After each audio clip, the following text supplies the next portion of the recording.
Om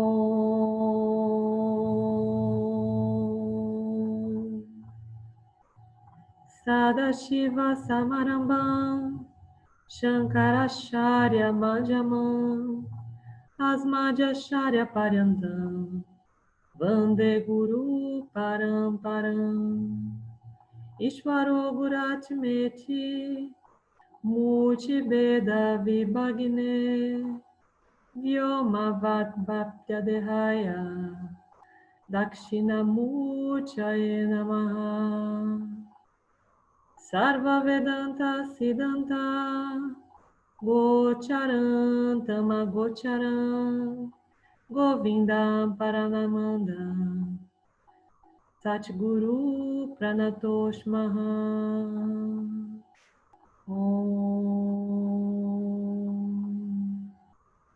Om Shanti, Shanti, Shanti, Om. Gratidão, então, mais uma vez, pela participação de vocês.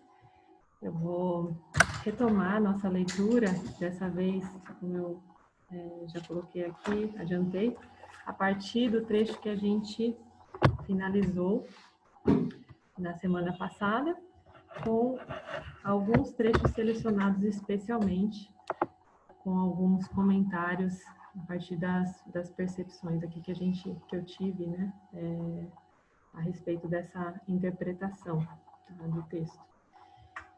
Bom, então na página 9, nós temos o último parágrafo, eu não sei se está igual para todo mundo aí, a estrutura, mas começa assim. Então, nós vemos que objetos não estão afastados de nós no mundo lá fora. Eles são experienciados e conhecidos em nós. Esse trecho fala sobre a nossa forma de viver as coisas.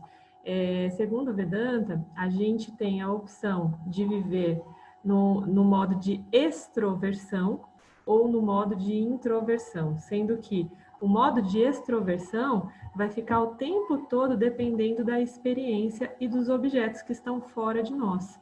Esse modo tende a nos colocar numa condição de sofrimento, então de alegria e sofrimento, aquele famoso alto e baixo, né? O pico e o vale, o pico e o vale. E então esse é o modo extrovertido. O Vedanta vem trazer para a gente, essa essência da iluminação vem trazer para a gente um caminho da introversão, tá? Da gente olhar para dentro. Se nós levarmos nossa investigação um pouco mais a fundo, nos encontraremos com o fato que é a base do Vedanta, o conhecimento que nos libertará da dependência de objetos. Nós descobrimos que a realidade é não dual. Então, novamente falando sobre não dualidade. Esse primeiro capítulo, ele diz respeito a isso, basicamente, tá bom? E que nós não podemos depender de objetos, porque eles são o que nós somos. Se nossa análise é verdadeira, e ela é, então os objetos que nós experienciamos não são separados da consciência plena que faz a experiência deles possível. Ou seja, a gente só sabe que o objeto é o objeto porque nós temos consciência a respeito disso, né? Então, quando eu pego uma xícara para tomar um conteúdo, eu sei o que tem aqui é chá, mas eu sei com base numa experiência que eu já tive de algumas vezes a respeito da característica do chá, né? Então, experienciando, eu vou criando essa consciência do que é, só que a consciência é minha. Tudo que eu crio a partir da experiência só é possível ser criado por conta da minha consciência, ou seja, é tudo sobre eu mesma, tá?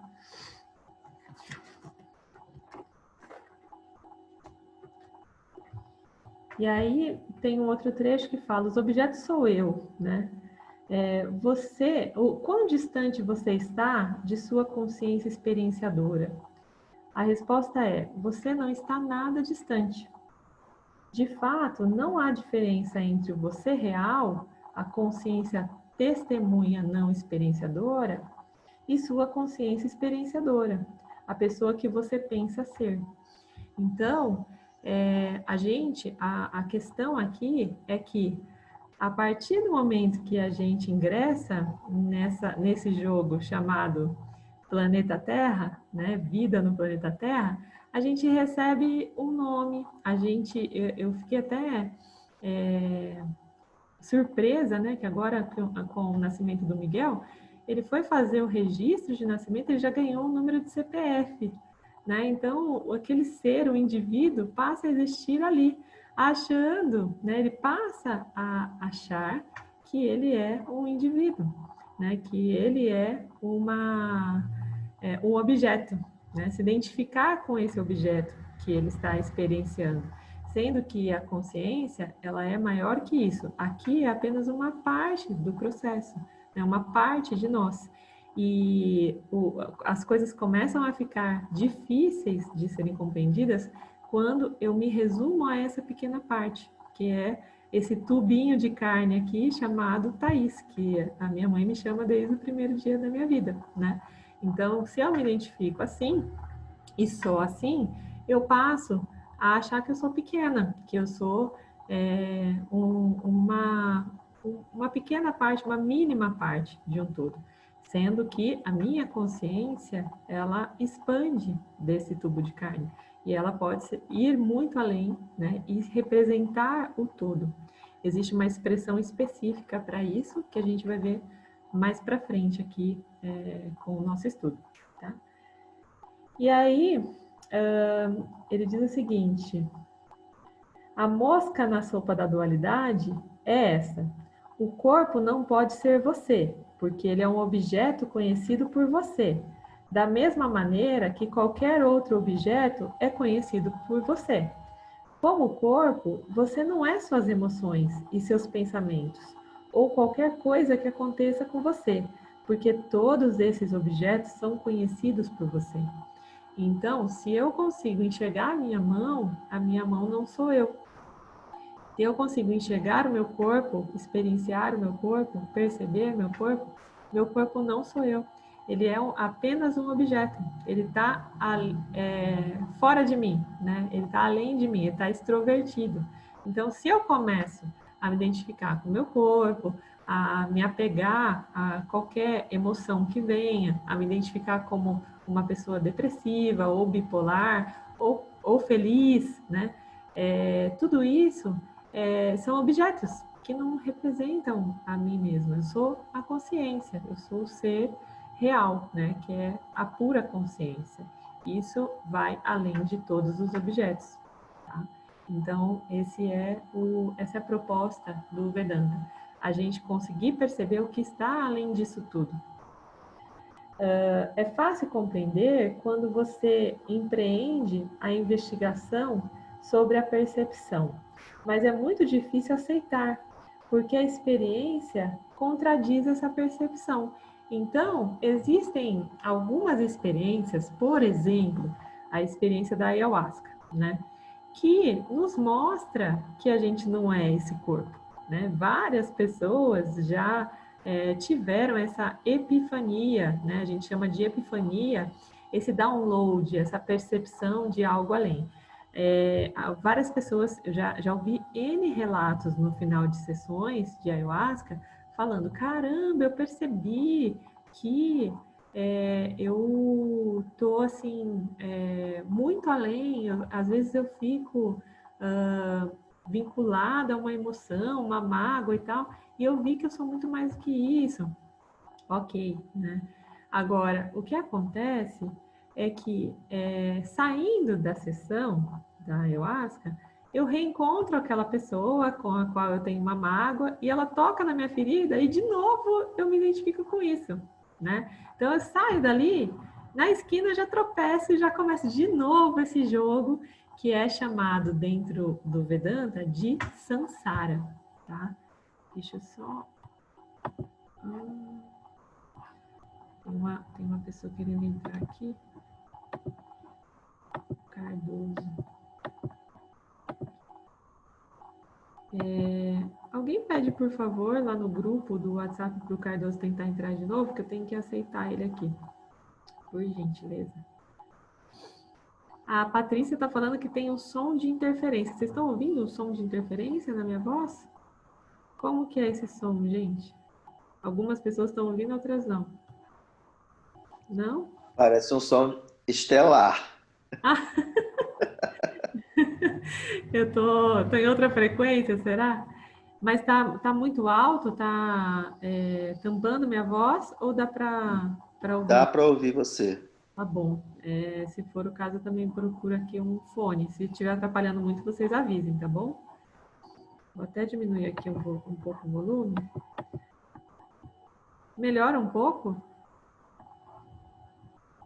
Não, eu acho que é melhor você colocar o fone para ver, porque aí fica no microfone. Tá bom. Vou lá pegar o fone, só um instante.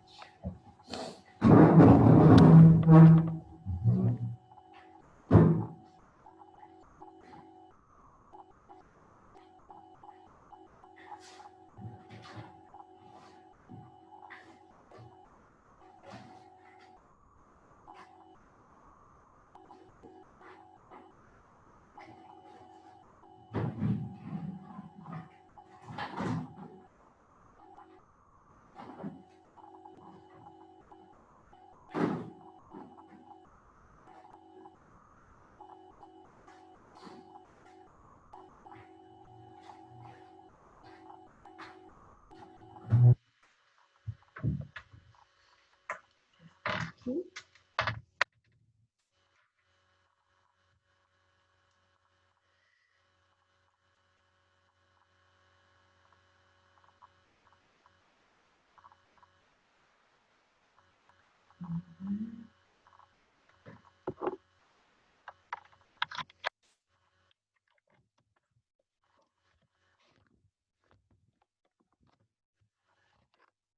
Mudou alguma coisa?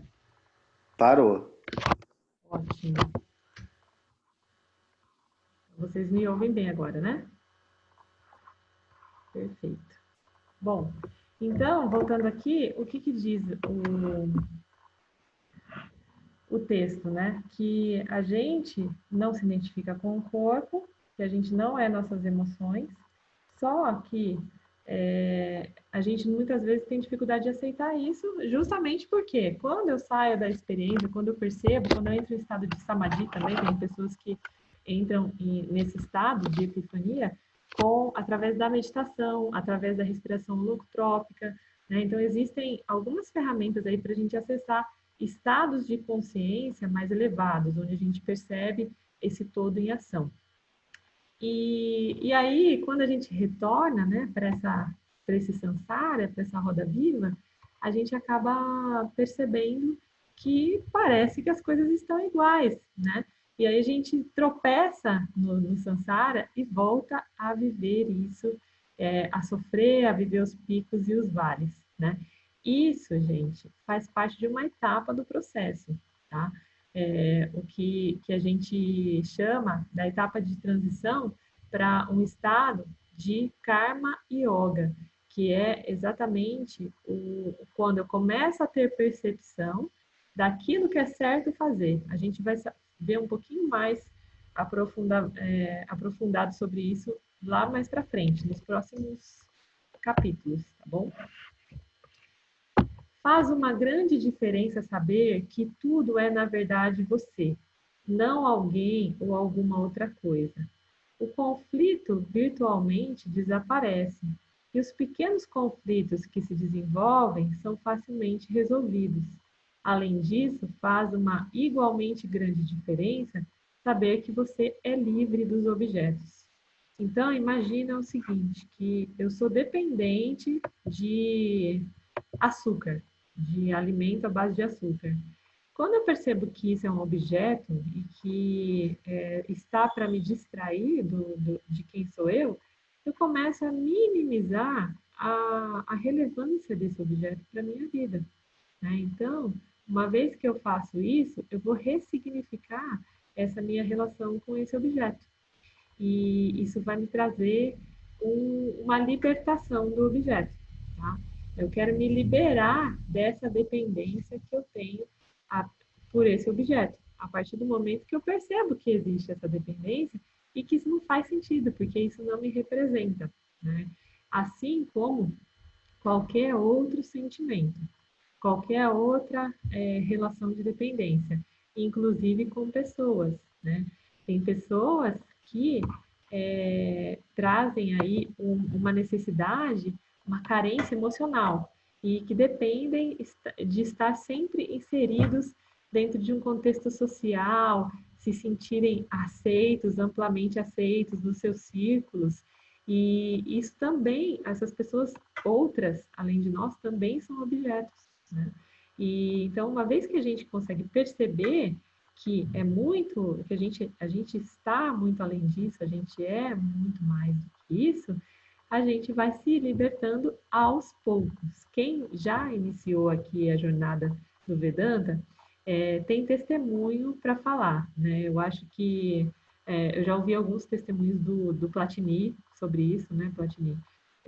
Ouvi testemunhos da Nath, que eu acho que hoje não está aqui, que ela tinha outro compromisso, mas pessoas que já estão vivendo essa realidade começam a perceber isso e a minimizar essa dependência dos objetos, tá? Mas isso é um processo.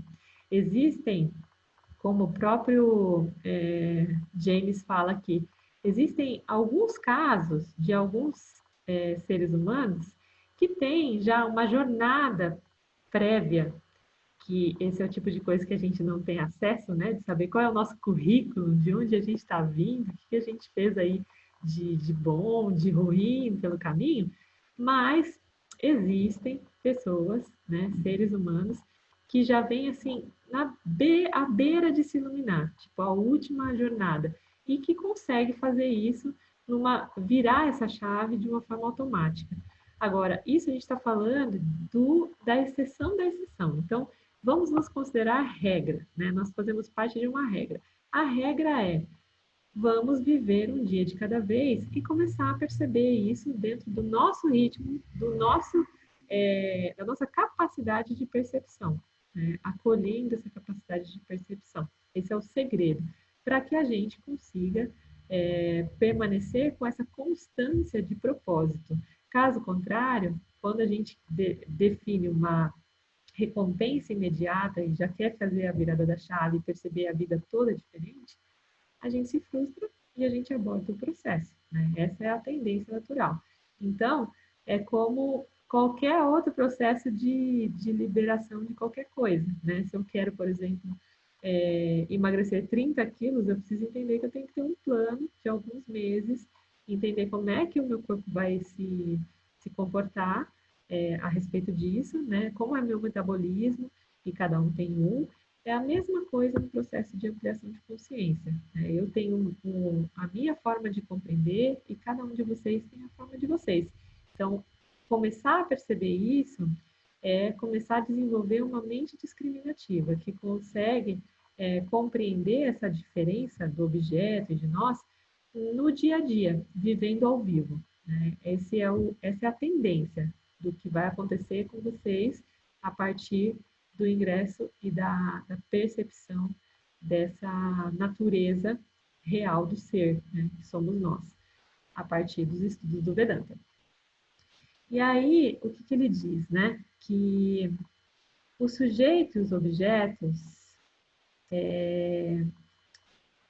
Não, ele fala da cereja do bolo. Se a felicidade não está nos objetos e existem somente duas categorias na existência, o sujeito e os objetos, então a felicidade somente pode ser você.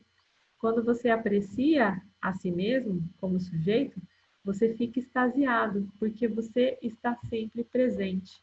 Quando a gente está extravasado, né, quando a gente está extrovertido no objeto, a gente está deixando de viver o nosso presente. Né? Esse estado de presença que a gente fala bastante nessa abordagem de nova era, né? Nesse caminho do autoconhecimento, estado de presença significa você se sentir em você, né? Se sentir pleno, sentir a sua potência como ser e saber que todo o resto não é um complemento, é apenas objeto, onde você precisa, né, necessariamente experienciar, porque a experiência, ela é uma condição da nossa passagem aqui como seres humanos, né? O planeta Terra, como a gente fala, né, nas experiências de ayahuasca, o planeta Terra é um planeta escola. Só que é uma escola experiencial, não é uma escola só teórica. A gente precisa fazer acontecer as coisas aqui. Então, é uma condição da gente experienciar. O que a gente não pode, não deve, né, fazer é se identificar somente com essa experiência. Saber que é óbvio que nós não somos terráqueos, né? Nós não viemos daqui, nós viemos de algum lugar que nos colocou aqui e a gente está aqui de passagem, experienciando uma forma diferente de compreender o nosso ser real. Né? Então, compreendendo o nosso ser real através da experiência. Então, uma vez que eu consigo perceber isso, eu não rejeito também a experiência, porque dá a impressão de que eu falo, de que está tudo errado, né? De repente eu descubro, ué, mas eu fiz errado, né? A vida inteira e agora? Que raiva de mim! Não, você não fez errado. Você só estava ignorante da sua real natureza. E aí você estava se identificando com essa experiência que você estava vivendo, né?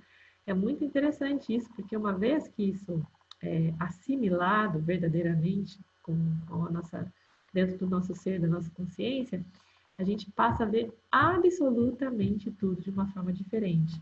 Mas não pior, mas não fria e calculista. Não, com amor, né? Porque o amor, ele é uma condição da experiência também. A gente pode passar pela experiência com ou sem amor, né? A gente pode colocar amor nessa experiência, a gente pode continuar tendo amor por essa existência, por essa passagem aqui, só que de uma maneira independente. Né? Então, é um amor livre, é um amor muito melhor, que nos deixa muito mais leves. Tá? Basicamente isso. Fique sabendo que aquela pessoa, aquela que você está tentando mudar ou livrar-se, permanece quando você sabe quem você é. Ou seja, eu não vou deixar de ser a Thaís a hora que eu descobrir que a Thaís é só uma parte de mim. Né? Ela vai continuar sendo parte de mim. Ela é conhecida apenas como sendo um objeto não separado de você, consciência, a testemunha não experienciada. Aquela pessoa, aquela que dá a você tanto trabalho, é um problema somente porque você se identifica com isso. Quando você compreende claramente que você não é exclusivamente aquela pessoa e se identifica com quem você realmente é, ela aparece como um bom amigo, um inimigo sem dentes, ou, na pior das hipóteses, apenas um pacote divertido de tendências irracionais. Isso é muito real, gente, porque a gente passa a rir das nossas condições, sabe? Teve várias situações aí de sofrimento que eu passei há anos atrás, fazendo parte da minha experiência, que eu falava assim, meu Deus, como é duro ser Thaís. Thaís, que difícil que é ser você, né? E hoje é interessante, porque eu olho para esse conjunto, que ele chama aqui de pacote divertido de tendências irracionais, eu vejo isso acontecendo. E algumas atitudes minhas eu falo, caramba, olha eu aqui fazendo isso de novo. Só que agora eu dou risada, eu minimizo, eu não me identifico com isso, né? E isso vai perdendo força. Por quê? Quando a gente tem apego ou aversão a alguma coisa, a gente deposita a nossa energia naquilo. E aí, uma vez que você está com a sua mente discriminativa, você dá risada, você não se identifica mais, né? E aí, com isso, essa tendência irracional vai deixando de ser irracional. Ela vai passando a ser racional. E uma vez que é racional, ela vai perdendo essa força da reação, da reatividade. Então, nós vamos nos tornando cada vez menos reativos e mais ativos, mais discriminativos, tá? Essa ação discriminada dentro do Vedanta se chama Karma Yoga. A gente vai saber mais sobre isso lá para frente. Você pode se sentir um pouco tolo quando percebe que foi enganado pela dualidade e que você é, na realidade, consciência, a testemunha não experienciada. Não se repreenda por ter pensado que fosse a consciência experiencial por tanto tempo. Todos são enganados pela dualidade. Então, gente, aqui não é sobre se recriminar por isso, né? É sobre eu entender e falar, poxa, que bom que finalmente eu consegui perceber, né? Que existe algo além e que eu não sou esse jiva, e que a gente chama de jiva, tá? Essa entidade experienciadora que é o ser humano. Então, a gente vai saber, eu vou falar mais sobre esses termos também com vocês, os termos do Vedanta mais para frente, tá? E, então, eu não devo mais me recriminar por isso, porque se eu me recriminar por isso, eu vou continuar me identificando com as emoções, né? Então, a ideia aqui é trazer alívio, falar, poxa vida, que bom que eu não sou essa entidade Thaís, né? Que eu sou apenas, que isso é apenas uma parte de mim, que eu sou experienciadora também, mas eu sou consciência, a consciência do meu ser real. Eu tenho consciência de quem eu sou. Meu vídeo está aberto para vocês? Ou fechou? Tá, né? Legal. Estava mandando o link aqui para o Arlindo. Bom, não é essa felicidade, né, que a gente fica buscando, a gente às vezes trata a felicidade, às vezes não, quando a gente está ignorante, a gente trata a felicidade como um objeto, como algo a mais para nos sustentar, para nos complementar. Quando, na realidade, a felicidade aqui abordada pelo Vedanta não é aquela felicidade do tipo ha, ha, ha, ou do tipo eu ganhei na loteria e me apaixonei. Não é a felicidade de eu conquistar aquilo que eu quero porque eu quero, né? Ou de eu evitar aquilo que eu não quero simplesmente porque eu não quero.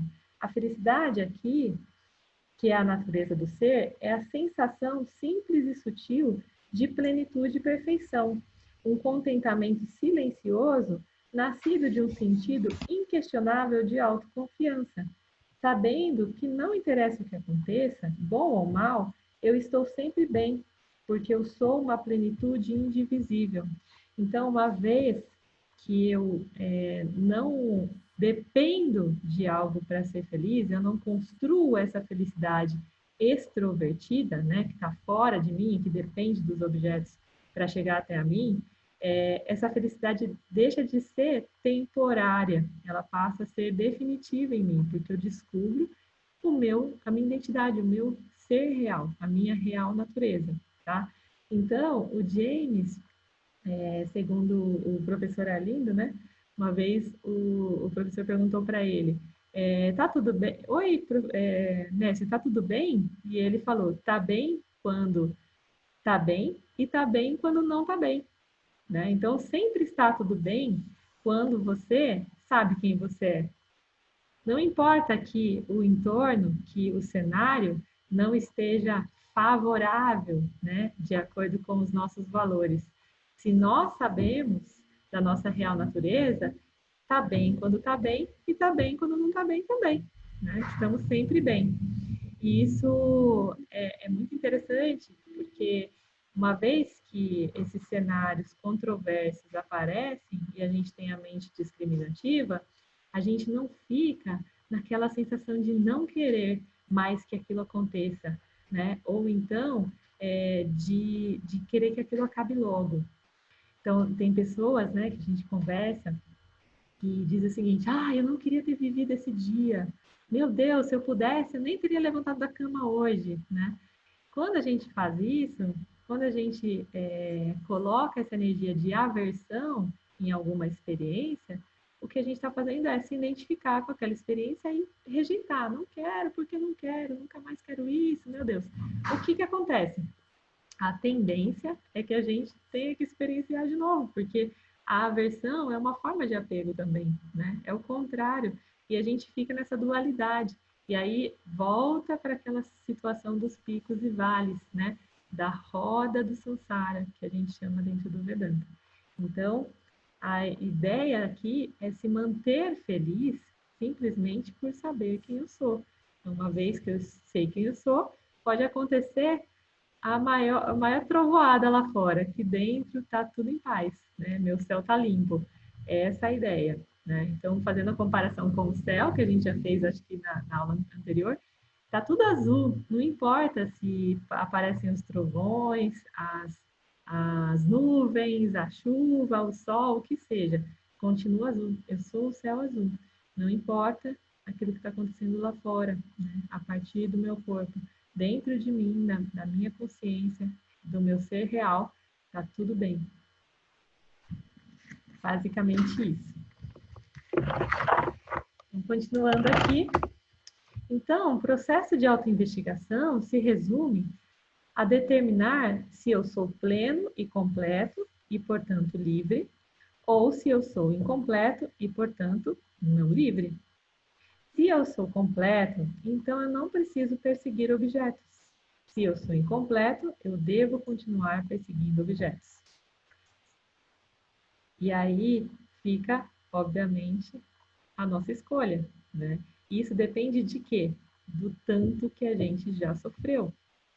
A gente, o vedantino, né, a pessoa que busca esse caminho da liberação, é uma pessoa que já está cansada, que percebeu que esse jogo não vai dar em nada, ele vai continuar empatando eternamente, zerando, e a gente fica perdendo energia. Então é sobre aquilo que eu estou empreendendo de energia, né, que é necessário. Ou se eu realmente desejo encurtar esse caminho. Então, o Venantino é aquele que tem o desejo ardente pela liberação, o desejo ardente de se libertar dessa samsara maluca, que serve apenas para drenar a nossa energia e nos fazer sofrer. Se a gente não sabe discriminar, a gente fica nesse eterno picos e vales, né, de sofrimento e êxtase. A autoinvestigação é existencial, não é uma questão filosófica, nem intelectual, religiosa ou mística. A questão básica é: o que eu estou fazendo aqui na Terra nesse tubo de carne? Chamado Thaís. Né? Quem eu sou? Qual a razão da vida? Se eu pudesse descobrir isso por mim mesmo, eu já o teria feito a essa altura. Mas o problema é muito complicado. Eu preciso de ajuda. Eu preciso de meios de autoconhecimento. O Vedanta é um meio de autoconhecimento. Ele revela a lógica escondida de nossa própria experiência e nos convence que, se formos racionais, é nossa vantagem abandonar a perseguição de objetos e seguir para a liberdade diretamente. Então, voltando, né, para o jogo, esse cenário todo, que tem um nome específico também dentro do Vedanta, a gente vai ver mais para frente, ele foi milimetricamente pensado e desenvolvido para nos colocar nessa situação, nessa enrascada, né? É um jogo de trapaça, é uma enrascada essa experiência aqui. Então, o nosso objetivo é desvendar esse jogo. Só que para eu desvendar, eu preciso estar cansada de jogar, né? Eu preciso desejar realmente desvendar. Falar, não, meu Deus, não quero mais brincar disso. Deixa eu descobrir o enigma, né? Que enigma é esse? O enigma está dentro de nós, a percepção da nossa real natureza. Né? Então, só que isso, de novo, não vem dentro do nosso pacote, né? Se a gente é um programa, esse item não vem dentro desse programa, tá? Então, seria muito simples se viesse. Só que aqui, de novo, o planeta Terra é um planeta experiencial. É um planeta que exige esse conhecimento experiencial. Nessa condição humana, nós estamos submetidos a essa experiência, né? A essas percepções através dos 5 sentidos, né, que acontecem a cada experiência que a gente vive. Na verdade, as percepções é que constroem a experiência, né? Então, aqui no planeta Terra, a ideia é essa, a gente construir experiência. Não tem como a gente se livrar dessa etapa, né? Então, a ideia é construir a experiência buscando a libertação da própria experiência, tá? Através do conhecimento da minha real natureza, do meu ser. E aí, de novo, a gente vai falar aqui sobre a vida, que é um jogo de soma zero, né? Essa é uma expressão norte-americana e aqui o James coloca sabiamente a respeito de como isso funciona, né? Dentro do Samsara, dentro do Vedanta. Como mencionado previamente, a tampa sobre o caixão da ideia da felicidade estar em objetos é o triste fato de que a vida é um jogo de soma zero. Para cada ganho, existe uma perda. Resultado, zero. Então, eu vou zerar. Não adianta. Tem os antigos, né? Acho que eu já falei isso na aula passada. Os antigos, eles dizem o seguinte: olha lá, ó, a criançada tá gargalhando. Começa a contar, contagem regressiva, que daqui a pouco um chora. Daqui a pouco vem o choro, né? Eu já ouvi vários antigos falando, pessoas mais, os anciãos, né, os mais velhinhos falando isso. Ah, tá rindo demais, daqui a pouco vai chorar. Porque é uma condição, né, do pico e do vale, do pico e do vale. Quando a gente fica muito extasiado, o corpo dá um jeito de regular isso. E isso, gente, é hormonal, inclusive, né? Então, é muito interessante, né? Muito impressionante o quanto o sistema se autorregula. E isso também diz respeito às nossas experiências aqui do Vedanta, né? O que o Vedanta está colocando. Porque tudo que a gente busca sempre tem um revés. Quando a gente tem outra expressão que fala sobre isso, que é a cada escolha, uma renúncia, né? Ou uma renúncia para cada escolha. Não tem como a gente só ganhar o tempo todo, né? E aí, ele diz o seguinte: você perde tanto quanto você ganha. É um jogo de soma zero, porque o mundo dos objetos é uma dualidade. Você não pode vencer toda vez. Você perde tanto quanto você ganha. Eu preciso de dinheiro para segurança, mas meu desejo por gastá-lo existe, né? Porque de que adianta o dinheiro se eu não posso gastá-lo? Esse desejo me deixa inseguro, né? Do tipo, nossa, eu guardei uma fortuna aqui no banco. Eu quero comprar tal coisa, eu tenho desejo por uma viagem, mas se eu gastar, eu posso ficar sem. E é interessante o quanto o macro ambiente, né, só reforça esse padrão. Agora, por exemplo, a gente está vivendo uma época de instabilidade através do Covid, né? O Covid trouxe surpresas desagradáveis para muitas pessoas a respeito especificamente da segurança, né? Então, teve pessoas que perderam a segurança porque são do grupo de risco, e aí ficaram com medo de perder a saúde. Outros perderam a segurança porque são autônomos, e aí perderam clientes e não tinham uma reserva. Então, é um cenário instalado aí para deixar a gente mais inseguro. Então, existem ciclos, né? Se a gente está buscando aqui ganhar, a gente vai estar o tempo todo submetido a perder também, porque a ideia é a soma zero. Aqui ele fala um pouco mais sobre isso adiante. Quanto mais prazer eu tenho, mais prazer eu quero. A espera é dolorosa.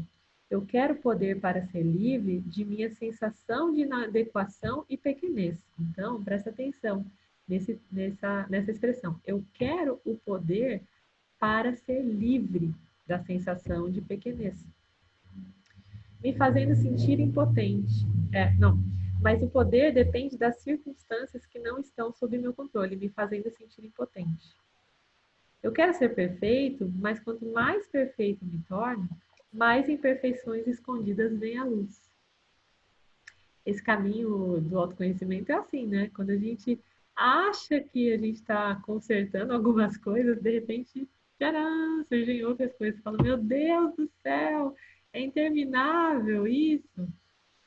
Acho que sim, a não ser que a gente tenha, opte pela libertação disso tudo. Né? Eu acho que a samsara é interminável mesmo. Eu quero apreciar a intimidade de um relacionamento, mas para obter isso, eu preciso estar apegado ao objeto. O objeto é o quê? O outro, né? Nesse caso. Então, eu perco minha liberdade. Puxa, eu quero casar, mas eu não queria morar junto. Ai, que deprê, né? Sou tão livre. Não tenho hora para chegar em casa. Eu vou passar a ter hora para chegar em casa. Isso para mim, essa altura do campeonato é um absurdo.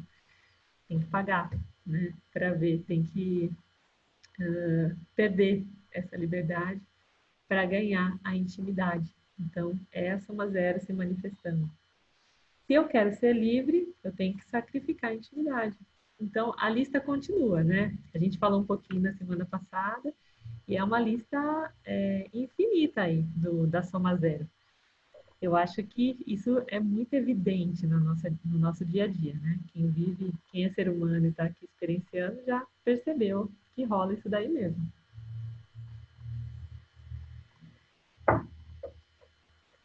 E aí, ele começa falando, o James começa falando sobre as 3 buscas básicas, né, no começo desse capítulo, que é segurança, prazer e virtude. E agora, no final, né, para o grande finale, ele traz a 4ª busca. O que é essa 4ª busca, gente? É a liberdade, a busca da liberdade. Então, lá no parágrafo anterior, ele fala, né, que eu desejo poder para ser livre de uma sensação de inadequação e pequenez. Tudo que a gente deseja, em suma, em resumo, em essência, na realidade, tem por trás o desejo da libertação. Se a gente deseja algo, é porque a gente quer se libertar de algo. Né? Então, a 4ª busca é a busca da liberdade. Então, eu quero me liberar, eu quero ser livre, né? Não quero ficar dependente disso tudo. Segurança, prazer e virtude são 3 buscas que me deixam cada vez mais preso nessa roda viva, que é chamada de samsara dentro das expressões do Vedanta.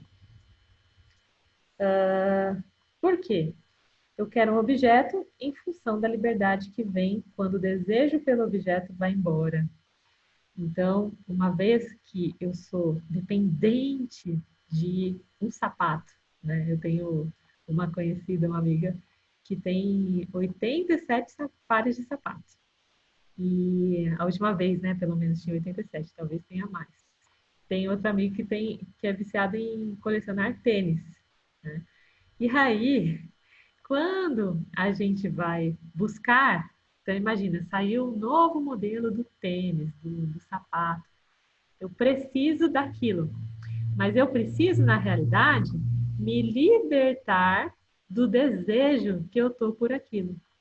Então, imediatamente, quando eu faço a aquisição daquele objeto de desejo, eu imediatamente e por alguns instantes deixo de ter aquele determinado desejo, até que surja outra versão do sapato, né?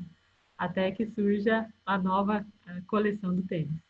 Então, isso, eu tenho a impressão de que eu estou feliz, só que essa felicidade, que é extrovertida e dependente de objetos, tem prazo determinado, prazo de validade. Né? E é isso que a gente cansa de viver. Tá? Eu não quero segurança, eu quero ser livre da insegurança. Eu não quero prazer, eu quero ser livre do sofrimento. Eu não quero virtude, eu quero ser livre de pecado. Então, lá, o que tem por trás, né, dessas 3 buscas iniciais do samsara é exatamente esse desejo de liberdade. Mas, como a gente tem a tendência de ficar extrovertido e dependente de objetos, a gente não tem oportunidade de sozinhos, né, descobrir que no fim é que a gente quer a liberdade mesmo. Então, é interessante isso tudo, né? É muito curioso. Quando a gente se depara com esse conhecimento, a gente fala, gente, não era mesmo que era isso que eu buscava? Eu nem sabia. Então, é como se a gente estivesse com um tabuleiro, sendo peça de um jogo do qual a gente não sabe as regras. E a gente fica jogando, jogando, jogando, jogando, sem saber exatamente onde a gente tem que chegar, quantos pontos a gente tem que fazer, quem é nosso oponente, né? E aí, quando o Vedanta chega, ele traz para a gente essa consciência de que o nosso oponente somos nós, né? A nossa forma de discriminar a vida e a experiência e os objetos. Nada está errado com os objetos em si, mas eles são somente um meio indireto de felicidade temporária, como eu acabei de exemplificar, né? Já que a real finalidade de busca por objetos é a liberdade, eu preciso de um caminho direto. Nesse caminho, eu vou diretamente para a felicidade. Eu compreendo claramente que os objetos não ajudarão. Você não é uma pessoa madura, espiritualmente saudável, aquela qualificada para a investigação, a menos que você compreenda esse ensinamento sobre objetos. Portanto, né, não é por menos que esse ensinamento faz parte do primeiro capítulo, né, dessa obra iniciática sobre o Vedanta. Então, a primeira coisa que a gente precisa entender, a felicidade não está lá onde a gente estava acostumado a procurar. Então, uma vez que isso está compreendido, a gente consegue passar para o próximo estágio desse conhecimento. Mas, é como eu disse lá atrás, né? Não é virar uma chave e deixar de depender disso amanhã.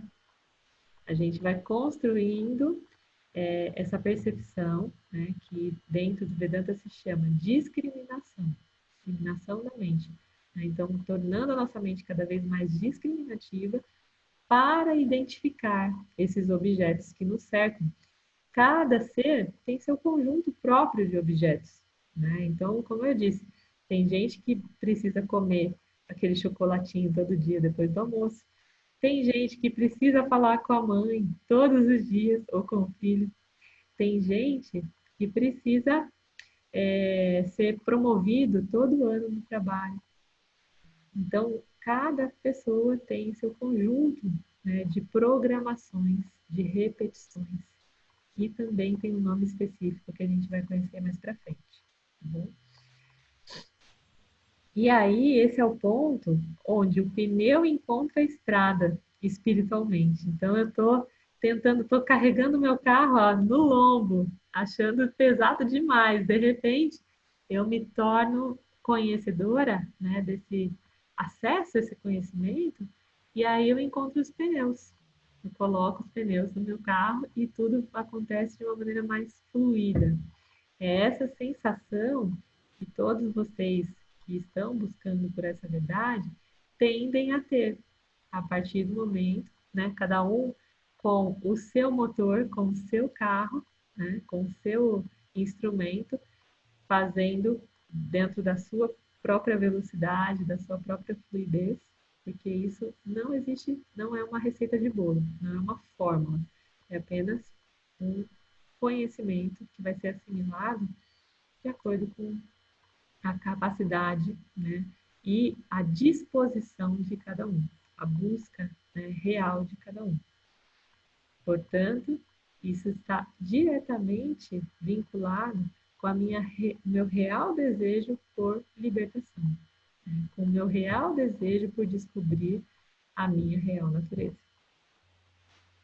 Compreender mas eles querem liberdade, todo mundo quer liberdade, certo? Mas eles querem liberdade mais objetos. Eles querem manter todas essas coisas e adicionar o objeto liberdade na sua pilha de objetos. Isso não funciona, mas isso não faz parar de pensar que funcione. isso não funciona porque liberdade não é um objeto que nós podemos obter como uma experiência. Se nós pudéssemos, então isso não seria liberdade de forma alguma, porque todas as experiências chegam a um final um belo dia. Então, é interessante, né? Às vezes a gente pergunta para alguém, você já se sentiu livre um dia? Alguma vez você já se sentiu livre? E aí a pessoa fala, eu me senti muito livre quando eu pulei de paraquedas. Poxa, quanto tempo durou isso? Acho que uns 2 minutos. Mas eu tenho um vídeo, de vez em quando eu vejo, e eu tenho essa mesma sensação de liberdade. Por mais 2 minutos. Então, tudo que está vinculado à experiência não diz respeito à liberdade. E o que a gente faz, basicamente, de errado é isso. É querer acumular essa experiência da liberdade na nossa pilha de experiências, de objetos. Né? Isso não funciona. Isso é perene, né? Tem um tempo para acabar. Compreender que existe um caminho direto para a liberdade é talvez o mais importante momento da vida. Para buscar algo corretamente, quer seja segurança, prazer ou virtude, você deve se comprometer com isto 100%. Quanto mais coisas você busca, menos provável é que você obtenha qualquer uma delas. Você consegue chegar apenas até certo ponto, com um desejo em particular, antes que ele entre em conflito com outro desejo. O próximo objetivo parece mais atingível, então você larga o primeiro. Pessoas pulam de uma coisa para outra, nunca encontrando sucesso em um objeto, porque elas acreditam que algum outro objeto funcionará melhor ou mais rápido. Isso funciona também nos relacionamentos, porque também o outro é um objeto, né? A minha carência afetiva é um objeto. Então, a minha carência por entendimento das coisas da vida também é um objeto. E aí, muitas vezes a gente quer o tempo, quer dizer, muitas vezes não, o tempo todo a gente quer recompensa imediata, né? E também sobre isso, o Vedanta é desafiador, porque primeiro que existe aqui a necessidade de você se comprometer 100%, não é 99%. 99 não adianta. Se eu não estiver totalmente entregue a essa busca, ela tende a falhar a partir do momento que eu, de novo, me vejo identificado com qualquer tipo de objeto. Né? Começar pelo meu próprio aparelho aqui, meu tubo de carne. Então, eu preciso entender, de uma vez por todas, né, que essa busca não vai me levar a lugar algum. Se eu me mantiver vinculado a objetos, eu sempre vou estar sujeito a viver os picos e vales, né? Que significam êxtase e sofrimento, êxtase e sofrimento. Então, quando a gente cansa e se compromete 100%, é quando as coisas começam a ficar mais claras, né? Mais fluídas. E aí, fluídas no sentido da gente encontrar os pneus do carro, né? Então a gente sente leveza e isso faz com que a gente gaste menos energia empreendendo na experiência. E aí sobra energia para a gente empreender no conhecimento. Aí as coisas começam a dar certo, a dar bom, né? Como diz, dá muito bom. Se você é realmente consciência e não a carente criatura insuficiente que você pensa que é, e consciência não dualista e sempre livre dos objetos conhecidos por ela, buscar qualquer outra coisa não irá funcionar. Se você quer buscar segurança, prazer, ou virtude, ou poder, ou fama, ou seja o que for, então vá em frente. Mas não existe substância nessas coisas. Elas oferecem prazer e dor intermitentemente, mas não a felicidade autoconfiante que vem de saber que liberdade é sua natureza. Então, nós somos livres. nós somos os nossos próprios carcereiros. Então, quando a gente decide se prender a partir dos objetos ou se libertar da experiência dos objetos, depende unicamente de nós, da nossa consciência, do nosso ser real. Ninguém levantou a mão. Eu estou curiosa aqui, está todo mundo entendendo tudo ou não entendendo nada? Olha só, eu colocando a dualidade aqui de novo, né? Não dá para ser o caminho do meio. Alguém quer falar alguma coisa a respeito dessa parte?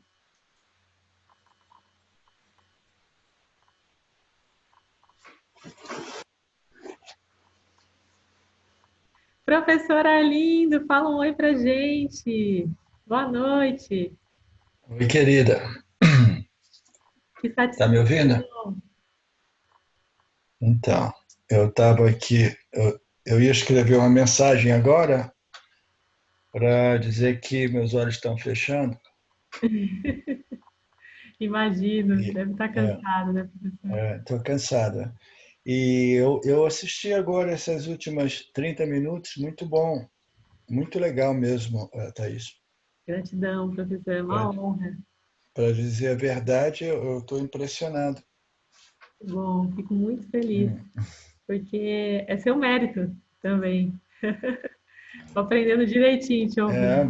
Você parece uma esponja, né? Acho que faz parte da minha vassana por É, conhecimento. sim, Gente, sim, ó, só sim. para vocês saberem, o professor Arlindo, ele tem um canal, né? Então acho que eu já coloquei para vocês lá no grupo, que é o Vedanta Brasil. E a gente é devorador de professor Arlindo aqui em casa. Tem dia que a gente assiste vários, mais de um vídeo dele lá, que é maravilhoso, né? Então, graças ao professor Arlindo, a gente foi inserido, introduzido nesse caminho tão maravilhoso.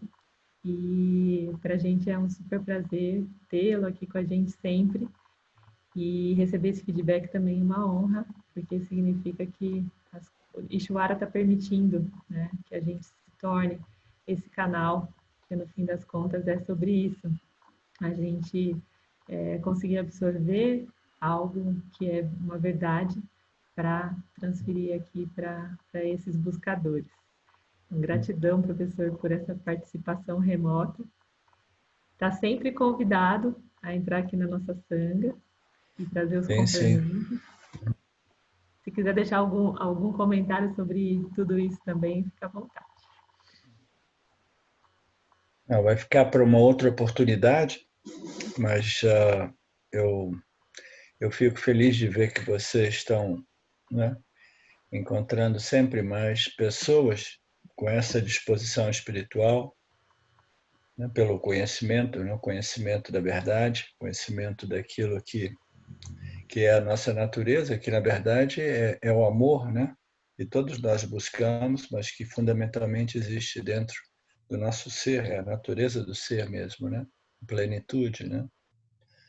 Então eu fico feliz de ver que a arca, né, tem essa capacidade, esse poder magnético de atrair os indivíduos, né, nesta busca, né, a busca pela liberdade do sofrimento, né?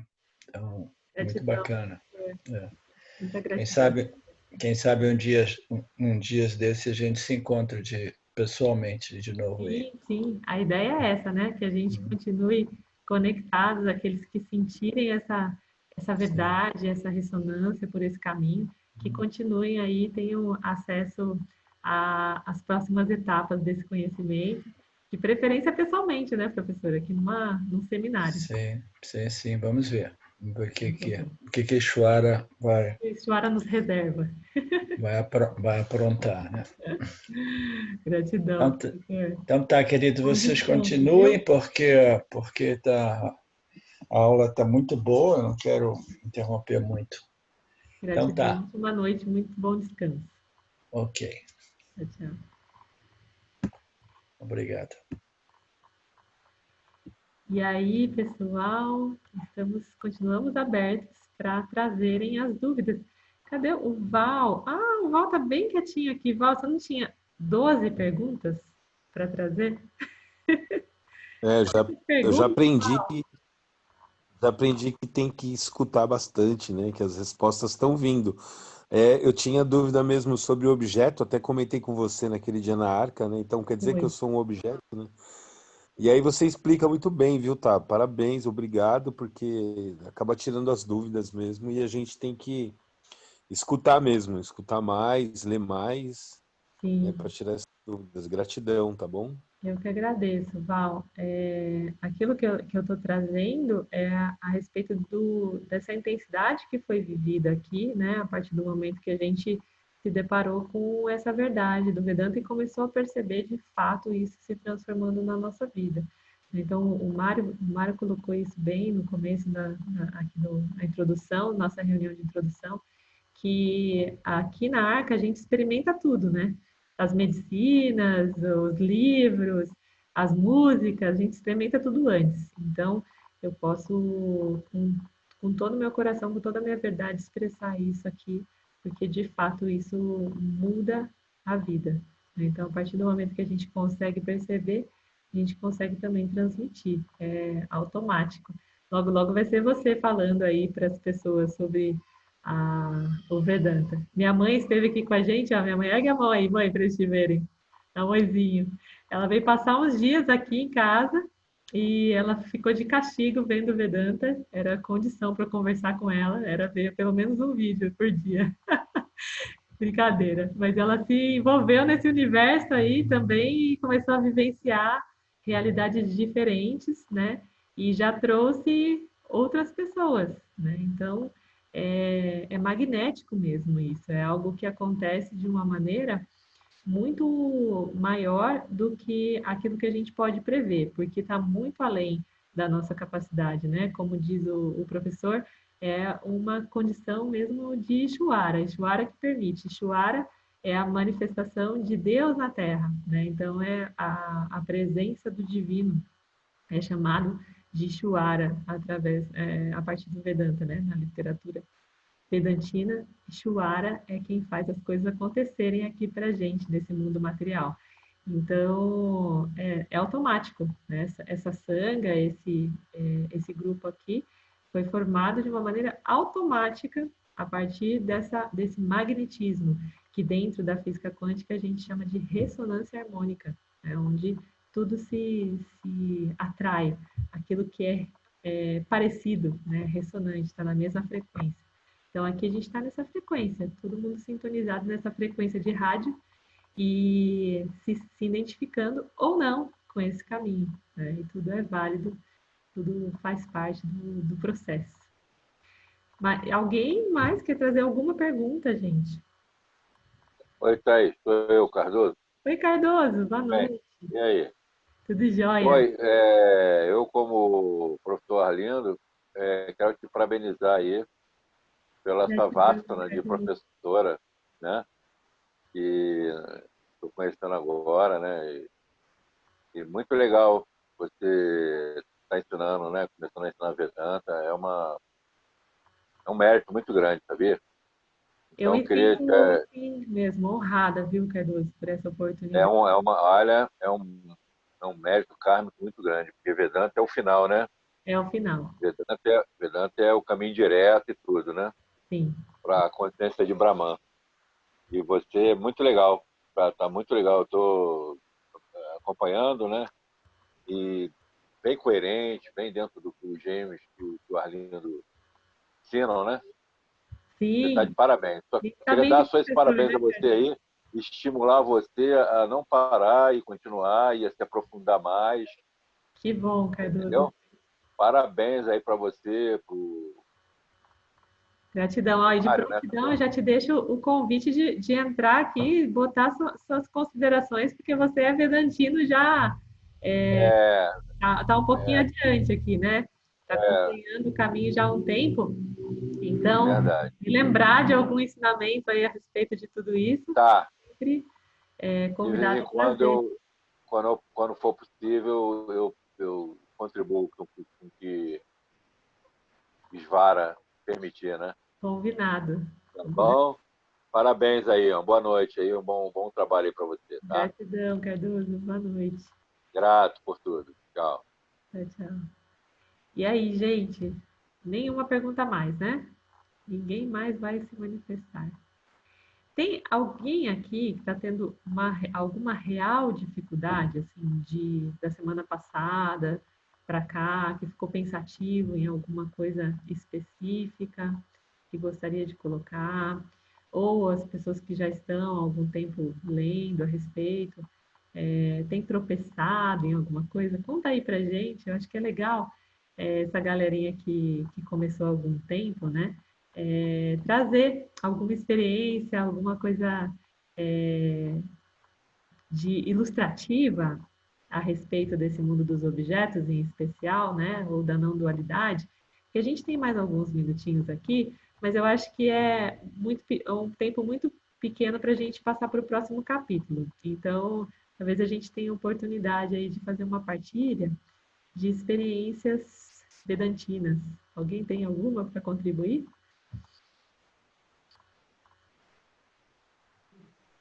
Oi, Pá. Oi, Cris, boa noite. Boa noite. Eu vou contribuir um pouquinho com a minha experiência, que é exatamente esse conflito de você viver a-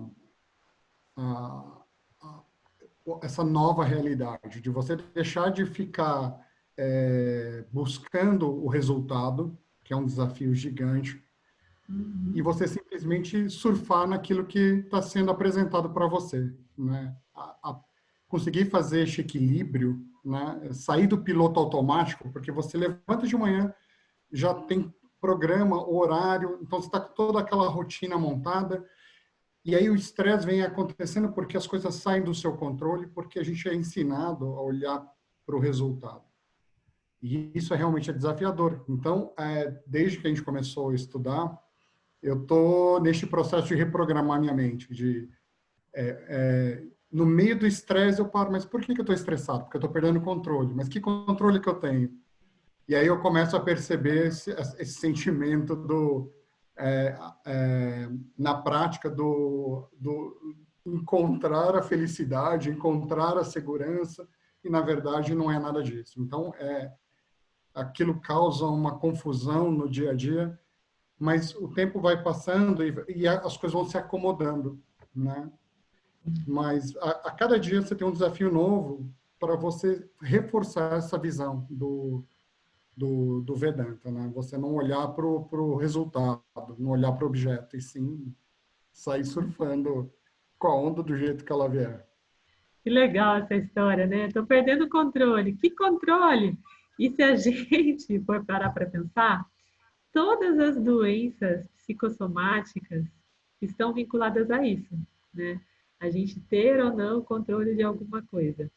E é muito doido. Quando a gente percebe que não existe controle, a gente se liberta, né? A gente se liberta. Só que, como você bem disse, direto a partir desse momento, a gente passa a se assistir ao vivo e, de repente, a gente se vê lá se debatendo, né? Caindo, igual aquelas criancinhas que se jogam no chão do shopping porque quer um negócio e a mãe não quer comprar. A gente, às vezes, se vê exatamente nessa condição, né? De uma criancinha mimada e imatura a respeito da nossa real natureza e das nossas percepções, dos nossos sentimentos, se debatendo, lutando contra si mesmo, né? E se manifestando dessa maneira. Então, a falta de controle, ela se manifesta principalmente como forma de ansiedade, né? E a ansiedade é um mal que assola a nossa sociedade, principalmente ocidental, né? Eu conheço muitas pessoas, muitas, infinitas, inclusive pessoas que vêm fazer experiência com ayahuasca e que precisam fazer um desmame dos remédios, né, de controle de ansiedade para poder tomar o chá de ayahuasca. Então, é muito recorrente esse remédio, né, esse sal que controla a ansiedade no cérebro, aparecer por aqui nas pessoas que procuram a experiência. E a gente vê o quanto isso é comum. Eu mesma, né, como já compartilhei com vocês, sofria de transtorno de ansiedade generalizada, que é a famosa TAG. Eu era extremamente controladora. Hoje, eu entendo, né, já faz um tempo que eu entendo que eu não tenho controle. Mas de nadinha, de nada, Thaís, a gente tem controle? Não, de nadinha, de nada. Mas, lá para frente, a gente começa a entender em qual dimensão a gente vai atuar, né, com propriedade, a gente vai ter o famoso livre-arbítrio. Que livre-arbítrio é esse? A que ele está vinculado? Tá? Então, essa é a tendência, a gente deixando isso mais claro, menos nebuloso. Por enquanto, fica um conflito, né? Na maioria das pessoas, o que mais vem é, tá, mas e o livre-arbítrio? Existe ou não? Né? A gente vê nos próprios vídeos do Arlindo, as aulas, né? Pessoas questionando muito essa questão do livre-arbítrio, trazendo essa questão do livre-arbítrio. E o livre-arbítrio tem uma forma específica de se manifestar aqui nessa experiência. E a gente vai saber um pouco mais sobre isso mais para frente. Mas é melhor a gente acreditar que não tem controle do que acreditar que tem. Né? Então, tirar esse aspecto do fazedor, do realizador, do autor, da necessidade de estar no comando realizando.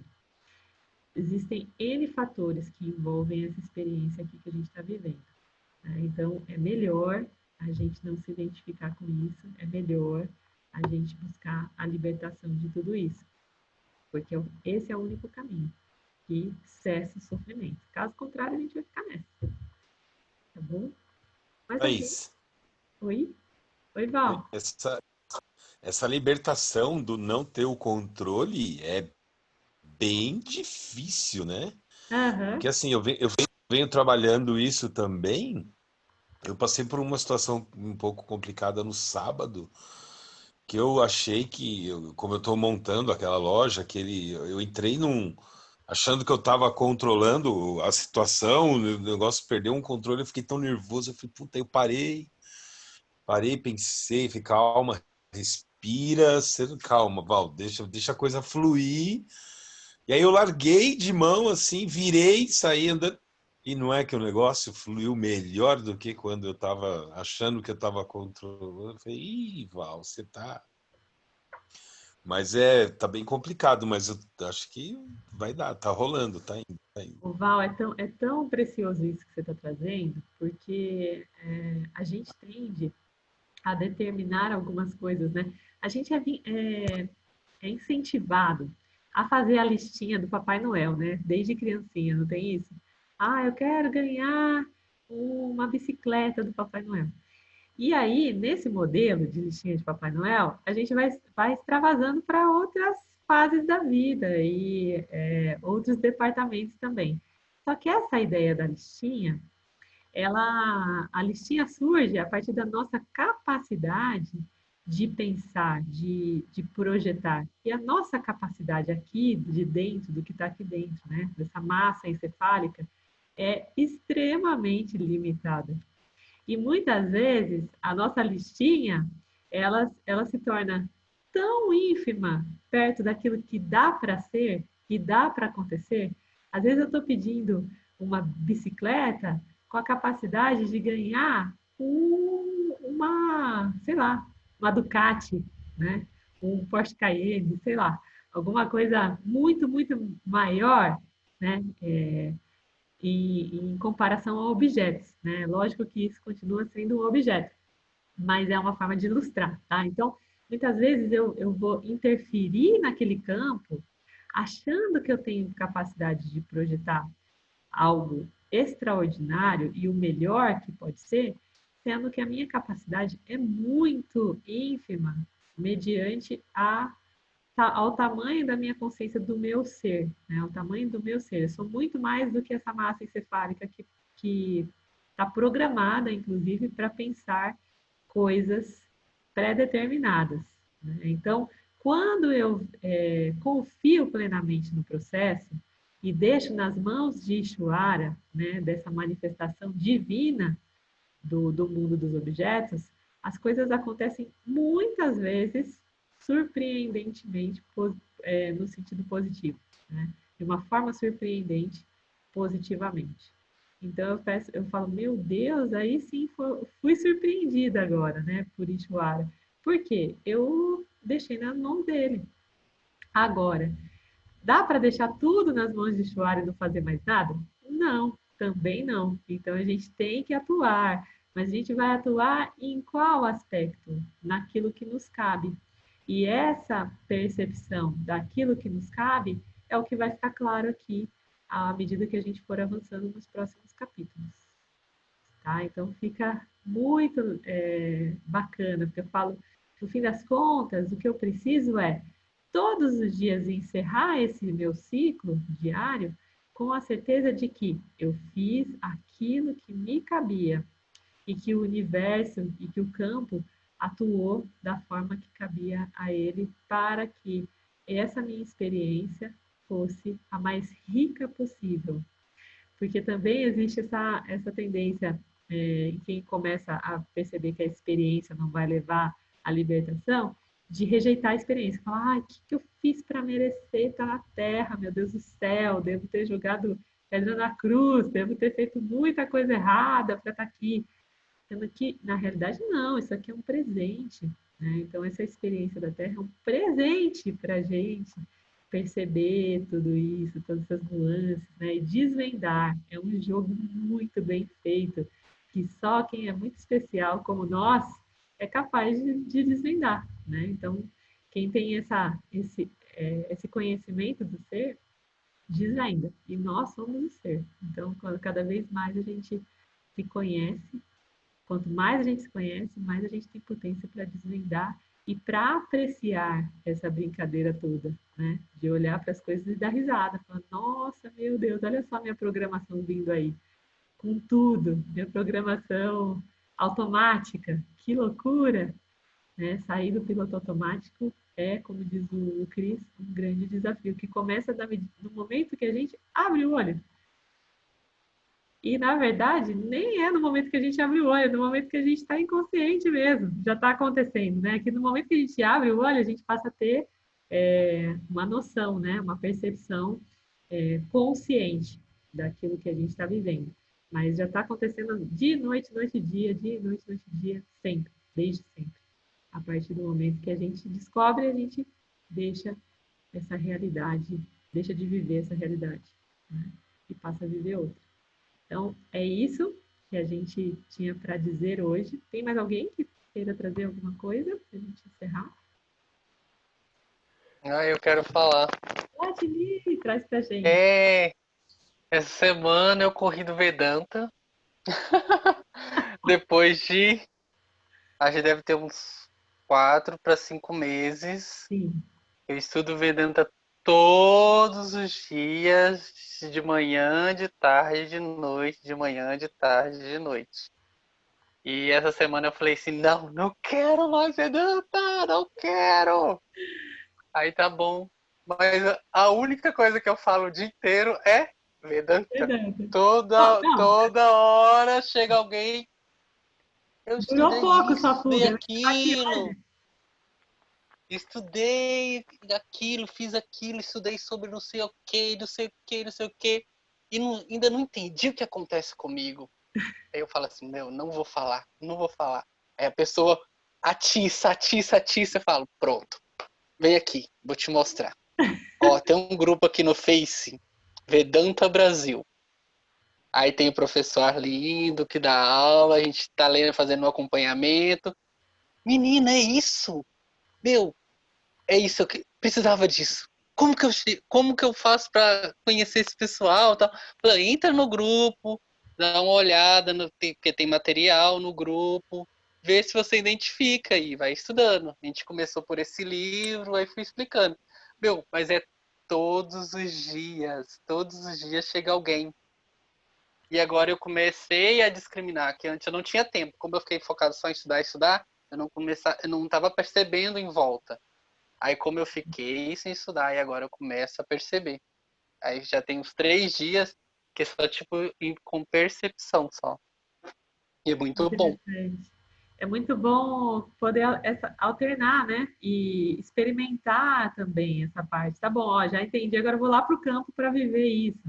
Ter essa alternância também é importante. A gente ficou também na semana seguinte do seminário presencial, a gente ficou alguns dias sem acessar. Foi até porque o professor estava aqui, né? E aí a gente trocava algumas ideias com ele, mas sem acessar as aulas. E é muito interessante como isso se manifesta, né? Isso é a ressonância harmônica que eu falei, do magnetismo, né? Da gente atrair essas pessoas que estão buscando. E cá estamos todos, né? Buscadores. Muito bom, Platini, muito bem trazido. Gratidão. Eu agradeço, então, a presença de todos. Na semana que vem, a gente retoma do capítulo 2 e eu aconselho, recomendo vocês a lerem as perguntas e respostas, né? Vocês viram que no final de cada capítulo tem perguntas e respostas. É bacana, porque daí vocês acessam aí um compêndio, um resumo da ópera, né? Dessas perguntas e respostas. Façam isso, façam esse exercício aí entre vocês, tá bom? Quem tiver em casal aí, Cris e Paty, faz uma chamada oral, conta, a Paty faz a pergunta, o Cris responde, vice-versa. Vão se ajudando aí, que é sempre válido, né? Casal que vedantino que empreende juntos, ilumina juntos.